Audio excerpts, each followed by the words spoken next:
The government has taken a very serious view about the attack on Vikarabad Collector Pradeep Jain and others at Lakcharla Dudyala Mandal during the public hearing for setting up the proposed pharma unit. There is a democratic way provided to register protest and there are platforms and mechanisms to do that, but resorting to violence and treating government officials is unlawful.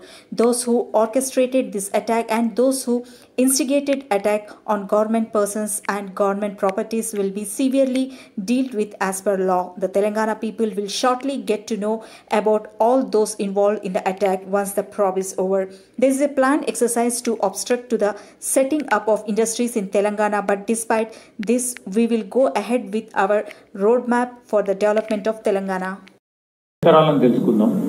మరి అభిప్రాయాలను తెలుసుకుందామని వారు అక్కడికి వెళ్తే కొంతమంది అక్కడ ఉన్న ప్రజలను రెచ్చగొట్టే ప్రయత్నం చేసి భౌతికంగా కలెక్టర్ పై ఇతర అధికారులపై దాడి చేసే ప్రయత్నం ప్రత్యక్షంగా కూడా మనం టీవీలలో వీడియోలలో అన్నిట్లో కూడా చూడటం జరిగింది.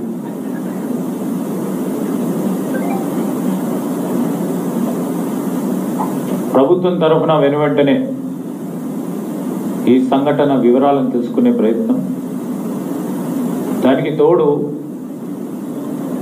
విచారణ కూడా పూర్తి స్థాయిలో జరపాలని నిర్ణయం చేసి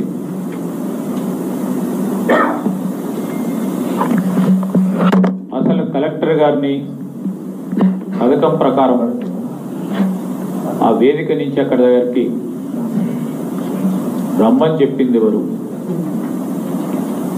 వచ్చిన తర్వాత దాడి చేసే